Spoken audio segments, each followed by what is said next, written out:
कहानी है जोई नामी एक लड़की की, जिसे उसकी मॉम खाना खिला रही है। देखने को मिलता है कि जोई की एक टांग नकली है और उसकी आंखों पे एक पट्टी बंधी रहती है। उसकी मॉम खाना खाते हुए भी उसे यही बता रही थी, जोई चाहे जो कुछ भी हो जाए तुम अपनी आंखों से कभी पट्टी मत उतारना। इनकी इन्हीं बातों के दौरान जोई के डैड भी घर आ गए। वो इन दोनों पे गुस्सा थे क्योंकि ये दोनों आज घर से बाहर गए थे। जोई के डैड को लगा कि इन दोनों ने घर से भागने की कोशिश की है और इसी गुस्से में वो जोई की मॉम को मारने लगे। जोई से सहा नहीं गया और उसने अपनी मॉम को बचाने के लिए अपनी आंखों से पट्टी उतार दी। हालांकि जोई की मॉम उसे मना भी करती रही। फिर अचानक न जाने क्या हुआ, जोई के डैड उल्टे कदमों घर से बाहर निकल गए और खुद ही फिर सड़क के दरमियान में जाकर अपनी गर्दन मोड़कर अपनी जान ले ली। ये सब देखकर जोई की मॉम तो जैसे पागल ही हो गई। उन्होंने जोई को प्यार से गले लगाया और फिर आहिस्ता आहिस्ता हाथ उसकी गर्दन तक ले जाकर उसका गला दबाने लगी। अपने आप को बचाने के लिए जोई ने अपनी मॉम की आंखों में देखा और फिर सीन कट होकर अगले सीन में हमें देखने को मिला कि जोई की मॉम और वो एक नदी के किनारे पे हैं, जहाँ आते ही अब जोई की मॉम को होश आया है और वो रोते गिड़गिड़ाते हुए अपने बेटे से अपनी जान की भीख मांग रही हैं। और यहाँ आकर हमें रिवील हुआ कि जोई के पास कुछ पावर्स हैं, जिनकी मदद से वो लोगों को देखते ही अपने कंट्रोल में कर सकता है और उनसे अपनी मर्जी के काम करवा सकता है। यही वजह थी कि उसकी मॉम आज तक उसे अपनी आंखों से कपड़ा नहीं उतारने देती थी। अब कहानी में कई साल गुजर जाते हैं और दिखाया जाता है कि जोई बड़ा हो चुका है। उसकी पावर्स भी बचपन से कई ज्यादा गुना बढ़ चुकी हैं। जोई सभी लोगों से अलग थलग रहता था क्योंकि वो नहीं चाहता था कि कोई उसकी एबिलिटीज को जाने। वो अपनी इन्हीं एबिलिटीज, अपनी इन्हीं पावर्स का इस्तेमाल करते हुए लोगों को अपने कंट्रोल में करके बड़े ही आराम से पैसे चुराता था और अपनी सारी जरूरतें पूरी कर लेता था। रहने के लिए अब उसके पास कोई घर तो नहीं था, लेकिन वो आलीशान होटल के स्टाफ को अपने कंट्रोल में करके वहाँ रहता है। अब सीन कट होता है और हमें मूवी में एक नए कैरेक्टर से मिलवाया जाता है, जिसका नाम है इनकुबान। वो एक रिसाइकल पॉइंट पे काम करता है और उसके दो दोस्त भी हैं, जिनके साथ उसकी ये लाइफ काफी अच्छी जा रही है। एक दिन ये लोग जब मौज मस्ती करके इनकुबान को उसके घर ड्रॉप करते हैं तो बातों में इनकुबान सड़क पे ध्यान नहीं देता और सामने से आता हुआ ट्रक से कुचल जाता है। इतने बड़े एक्सीडेंट के बाद भी हैरानकुन तौर पे इनकुबान की जान बच गई थी, लेकिन उसे बहुत चोट आई थी। पर डॉक्टर्स उसके लिए ज्यादा फिक्रमंद नहीं थे क्योंकि इनकुबान बहुत जल्दी रिकवर कर रहा था और ये उनकी हिस्ट्री में पहली मर्तबा हो रहा था। 2-4 दिनों में ठीक होकर इनकुबान जब वापस अपने काम पे जाता है तो उसे पता चला कि उसकी जॉब जा चुकी थी। ये सुनकर वो टूट गया, लेकिन उसने हार नहीं मानी और एक नई जॉब की तलाश में लग गया।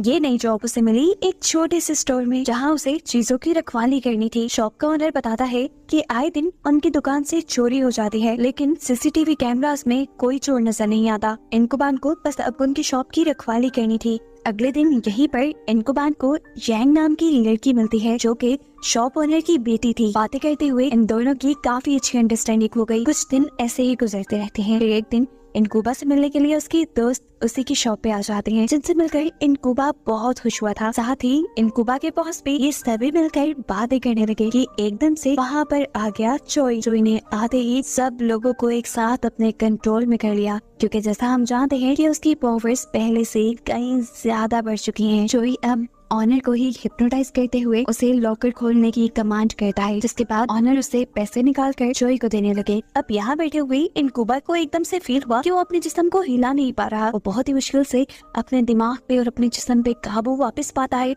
और अपना जिस्म हिलाकर पीछे की तरफ देखता है, जहाँ उसे जोई नजर आया। जोई पहली मर्तबा किसी इंसान को अपने कंट्रोल से बाहर निकलता देखकर हैरान था। अब तो उसकी चोरी पकड़ी जाने वाली थी। इनकुबा को रोकने के लिए वो इनकुबा के ही दोस्तों को हिप्नोटाइज करते हुए उनसे इनकुबा को पकड़वा लेता है, जिसके बाद उसने यहान को कमांड दी कि चाकू उठाकर इनकुबा के पेट में स्टैब कर दो। अब जैसा हम जानते हैं कि इनकुबा के अंदर जल्दी ठीक होने की सुपर पावर्स हैं, तो इस हमले से भी वो ज्यादा इफेक्टेड नहीं हुआ और उसने एक मरतबा दोबारा जोई को पकड़ने की कोशिश की। लेकिन इससे पहले कि वो अपने मकसद में कामयाब होता, जोई ऑनर को दोबारा कमांड देते हुए इनकुबा को शॉक लगवा देता है और जोई ऐसे वहाँ से बच निकलता है। इस वाक्य के बाद अगला सीन हमें हॉस्पिटल का दिखाया जाता है, जहाँ हमें मालूम हुआ कि अपनी सुपर पावर्स की वजह से इनकुबा तो बच गया था, लेकिन इस सब में ऑनर की मौत हो गई। दूसरी तरफ जोई अभी तक इसी कश्मकश में था कि कोई इंसान उसकी पावर्स से निकल कैसे सकता है। दूसरी बात ये कि आज उसकी पावर्स ने बहुत बड़ा नुकसान कर दिया था। एक आदमी का मर्डर कर दिया था, जिस मर्डर को भी अब उसे छुपाना था। इसीलिए रात के अंधेरे में वो चाहता है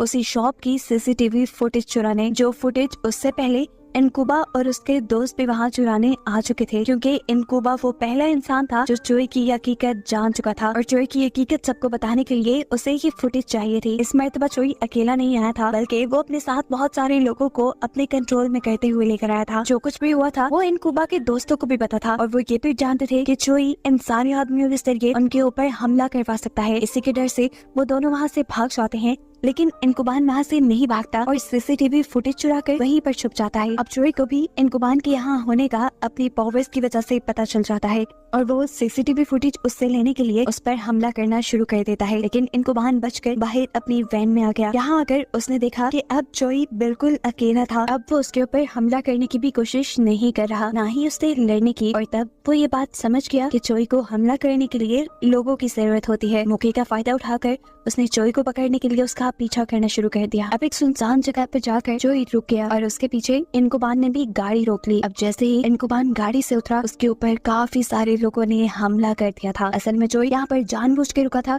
क्योंकि उसने दूर से ही लोगों के एक ग्रुप को देख लिया था, जिनको उसने अपने कंट्रोल में करके इनकुबान के ऊपर हमला करवा दिया। इससे पहले कि ये लोग इनकुबान को मार देते, उसने अपनी इलेक्ट्रिक गन से चोरी के ऊपर ही हमला कर दिया, जिससे चोरी का ध्यान भटक गया और सभी लोग उसके कंट्रोल से बाहर निकल गए। लोगों के साइड पे होते ही इनकुबान ने चोरी के मुंह पे कपड़ा डाल दिया ताकि वो किसी को भी देखकर अपने कंट्रोल में ना कर सके, और फिर उसे उठा कर ले आया पुलिस स्टेशन में। उसने पुलिस वालों को सारी बात बताई कि कैसे चोरी अपनी सुपर पावर से लोगों को कंट्रोल करके चोरियां करता है और उसने एक मर्डर भी किया हुआ है। अजीब सी कहानी थी। पुलिस वालों ने ऐसा कभी केस पहले सुना ही नहीं था, इसलिए उन्हें लगा कि इनकुबान ही पागल है, शायद वो नशा करके आया है। लेकिन इनकुबान ने उससे कहा, प्लीज मेरी बातों का यकीन करें। अब एक पुलिस वाला चोरी का चेहरा खोलने वाला था। इनकुबान पीछे से चिल्लाता रह गया, नहीं मत खोले इनका चेहरा। लेकिन पुलिस वालों ने एक न सुनी और उसका चेहरा खोल दिया और ऐसे फौरन चोरी ने उन सबको अपने कंट्रोल में कर लिया। चोरी सभी पुलिस वालों को अपने कंट्रोल में करते हुए इनकुबान के ऊपर हमला करवा देता है, लेकिन किसी तरह बचकर वो पुलिस स्टेशन से बाहर निकल आया। चोरी को अब इनकुबान से खतरा महसूस होने लगा था। वो इनकुबान को मारना चाहता था, इसलिए उसने इनकुबान का पीछा किया, जो कि अब एक रेलवे स्टेशन पे आ चुका था। यहाँ पर चोरी एक साथ रेलवे स्टेशन पर खड़े हुए सभी लोगों को अपने कंट्रोल में कर लेता है, लेकिन फिर भी इनकुबान उसे कहीं नजर नहीं आया। इनकुबान को ढूंढने के लिए उसने एक औरत को कमांड दी अपना बच्चा चलती ट्रेन के आगे फेंकने की। वो जानता था कि इस बच्चे को बचाने के लिए इनकुबान जरूर आगे आएगा और उसकी सोच के बिल्कुल मुताबिक हुआ भी ऐसा ही। इनकुबान उस बच्चे को बचाने के लिए सामने आ गया।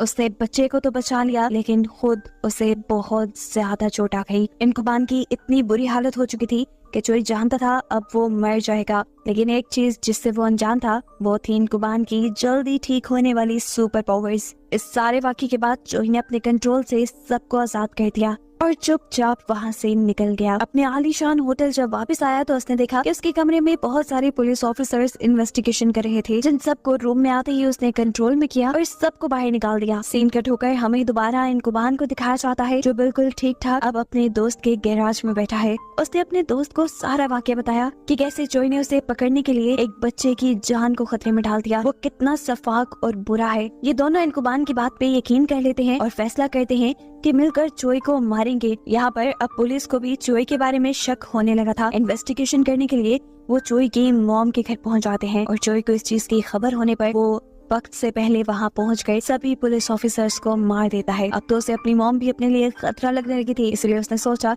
कि वो अपनी मॉम को ही मार देगा। लेकिन जब उसने अपनी मॉम के ऊपर गन पॉइंट की तो उसकी आंख में आए आंसुओं ने उसे रोक दिया। जाते हुए वो अपनी मॉम के लिए कुछ पैसे भी छोड़ के गया, जो उसने थोड़ी ही देर पहले चुराए थे। यहाँ पे हमें पता चला है कि चोरी को मारने के लिए इनकुबान के एक दोस्त ने एक ऐसी वैन डिजाइन की है जिसकी बैक पे फ्लैश लगे हैं, ऐसे फ्लैश जिससे कुछ देर के लिए चोरी को अंधा कर सकते हैं और उसके कंट्रोल से बाहर निकलकर उसे पकड़ सकते हैं।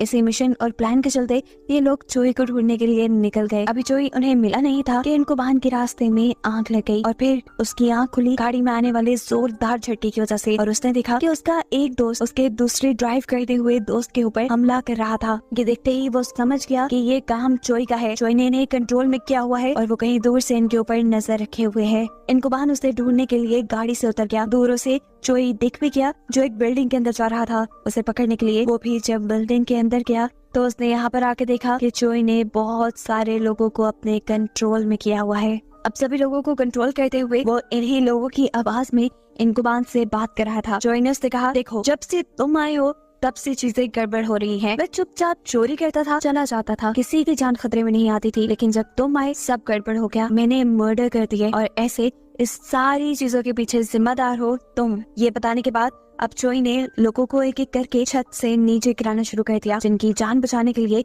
इनकुबान कुछ कर भी नहीं सकता था, वो खुद ही यहाँ से बाहर निकल गया। चोई भी उसके पीछे बाहर निकला, जहाँ इनकुबान के दोनों दोस्तों ने फ्लेयर गन से चोई के ऊपर हमला किया, जिसका कोई खास फायदा तो हुआ नहीं। लेकिन चोई ने एक और मर्तबा उन्हें अपने कंट्रोल में करके रोक लिया, जिसके बाद इनकुबान को उसके दोस्त दिखे ही नहीं। पागलों की तरह इनकुबान अपने दोस्तों को ढूंढता रहा, लेकिन उसकी घंटों की तलाश भी जाया हो गई। थक हार कर वो जब अपनी शॉप में पहुंचा तो उसने देखा कि उसके दोनों दोस्त फांसी से लटके हुए थे और वो जानता था कि ये काम भी चोई का है। इससे पहले कि वो कुछ करता, यहाँ चोई भी उसे अपने जाल में फंसाकर फांसी से लटका देता है और खुद तीनों को मरता छोड़कर यहाँ से बाहर निकल जाता है। इनकुबान भी मर ही जाता, लेकिन किस्मत से उसे पास पड़ा एक कटल दिख गया, जिसकी मदद से उसने रस्सी तोड़कर अपनी जान बचा ली। लेकिन वो अपने दोस्तों को नहीं बचा पाया और इस वजह से वो बहुत दुखी था। अब इससे पहले चोई कोई और गड़बड़ी ना कर देता, वो चोई को रोकने के लिए जैसे ही बाहर गया तो उसने देखा कि चोई यांग की गाड़ी में बैठ चुका है। उससे लिफ्ट मांगते हुए वो समझ गया कि अब यांग की भी जान खतरे में है, इसलिए वो इन दोनों का पीछा करता है। पीछा करते हुए उसने बहुत मर्तबा यांग को रोकने की कोशिश भी की, लेकिन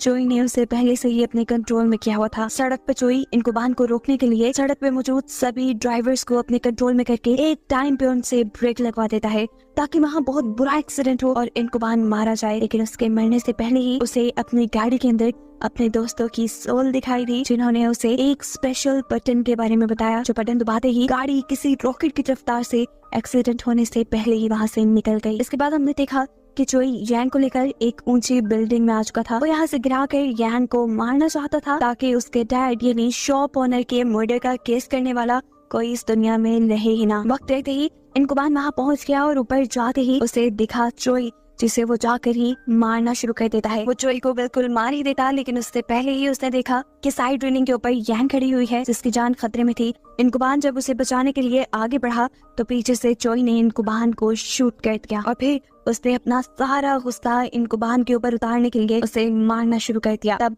इनकुबान को भी गुस्सा आया और इनकुबान ने उसके डैड के बारे में बहुत बुरी भली बातें कही, जिससे चोई का ध्यान भटक गया और यांग उसके कंट्रोल से बाहर निकलते हुए जंगले से नीचे उतर गई और ऐसे उसकी जान बच गई। बिल्कुल इसी लम्हे का भी इनकुबान ने फायदा उठाया। जब चोई उन बातों में खोया हुआ था, इनकुबान उसे लेकर बिल्डिंग से नीचे कूद गया और इस हादसे की वजह से उसकी मौत हो गई। लेकिन इनकुबान खुद अपनी जल्दी ठीक होने वाली सुपर पावर्स की वजह से उस दिन जिंदा बच गया। अब सीन कट होकर हमें कुछ टाइम बाद का सीन दिखाया जाता है, जहाँ जिंदा होने के बावजूद इनकुबान अभी पैरालाइज्ड है और वो एक रेलवे स्टेशन पे है, जहाँ उसकी मुलाकात होती है यांग से। उसे पता चला कि यांग अब एक एयर होस्टेस बन चुकी है। इनकी इन्हीं बातों के दौरान इन्होंने देखा कि एक बच्चा ट्रेन की पटरी की तरफ बढ़ रहा था। वो यहाँ से गिरकर मर जाता, लेकिन कोई उसकी मदद को आगे न बढ़ा और ट्रेन तेजी से वहाँ से गुजर गई। सब लोगों ने डर के आंखें बंद कर ली थी और जब सबने आंखें खोली तो देखा कि इनकुबान ने उस बच्चे की जान बचा ली है। ये देखकर यांग भी खुश हुई और बस यही दिखाते हुए कि कहानी